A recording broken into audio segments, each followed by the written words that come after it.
So I wrote it out in kind of a story mode to get more creepiness.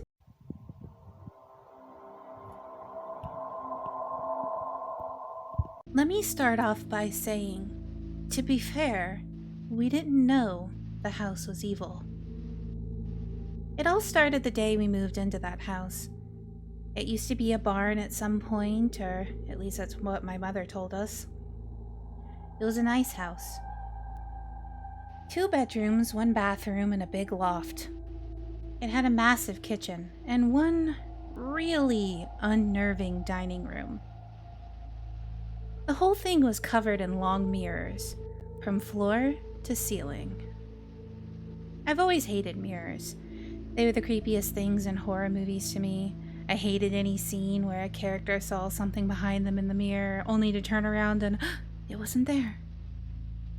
But the mirrors weren't really a deal breaker. After all, rent was cheap, and I was glad to be in a place away from my mother's abusive ex. We settled in. I got my room, which was one of the smaller bedrooms. My 2 brothers shared the loft right outside my bedroom door, while my mother got the master bedroom downstairs. The first night, we all had trouble sleeping. It was a new place after all. I could hear every creak and crack of the house, and the darkness seemed wrong and unfamiliar. Waking up in the morning, we all stumbled into the kitchen and gathered around the coffee pot before going upstairs to get out of our PJs to go to the store for the just moved in essentials. When we opened the front door, we were hit with a grisly sight. On our welcome mat was a very dead animal. My mother, having grown up on a farm, recognized the creature as a coyote. It looked as if it was attacked and maybe crawled up onto our porch to die. We were in the middle of the country, so these kinds of things happen. My brothers just grabbed a shovel and buried it before we left. This was the first. The next morning we found another. Odd, but whatever. My brothers buried it next to the other one.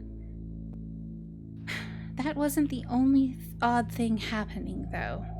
My mother, an incessantly clean person, obsessed over keeping those giant creepy mirrors absolutely perfect.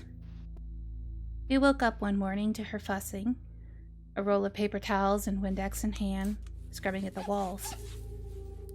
There were handprints all up and down the mirrors. She asked us to stop pranking her. We tried to tell her we weren't, but she didn't believe us. I should also talk about the bathroom. It was a nice bathroom with a shower and a bathtub, a nice sink, and it had a cool kind of modern look, but it felt off, like really, really off. The whole thing was uncomfy, so we always kept the door shut, and no one used the bathtub, because as odd as it sounds, it had a weird feeling that somebody probably died in there. We all showered with the curtain open. Just because it felt so weird.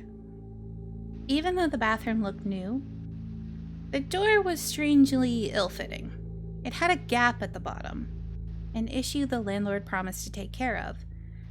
Again, it really wasn't too big of a problem, so we didn't really bother them about it. But we started to notice something happening in the middle of the night.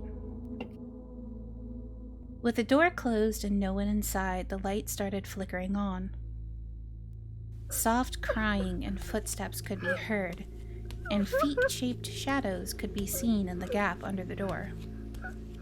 Sometimes, out of the corner of our eye, we would see a black cat coming in and out of the door, opening on its own and closing again after it. Again, the rent was cheap, so we tried our best to ignore it, joking that we had a bathroom ghost. Unfortunately, things only got worse from there. The dead animals continued every morning. Sometimes we would find the buried animals back on our porch, confirmed by my brothers, who had to rebury them in their graves.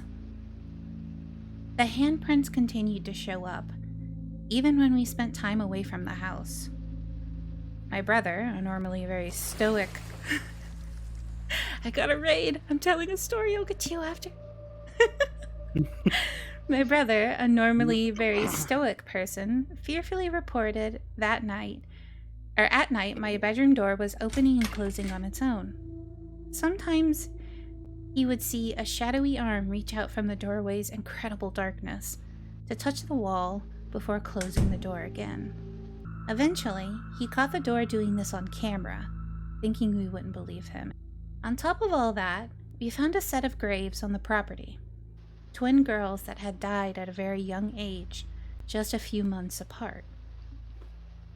My mother moved on and started dating again. We were all happy about this. This time she picked a nice guy. We'll call him Don. Don quickly became part of our family. He started staying over and learned about our little house and all its quirks. But with his presence came more sinister instances. The first night he stayed over, he heard shouting upstairs. Oh! Thinking it was me or one of my brothers, he rushed upstairs, wondering if we were hurt, but we weren't there and had left for the movies a few hours before.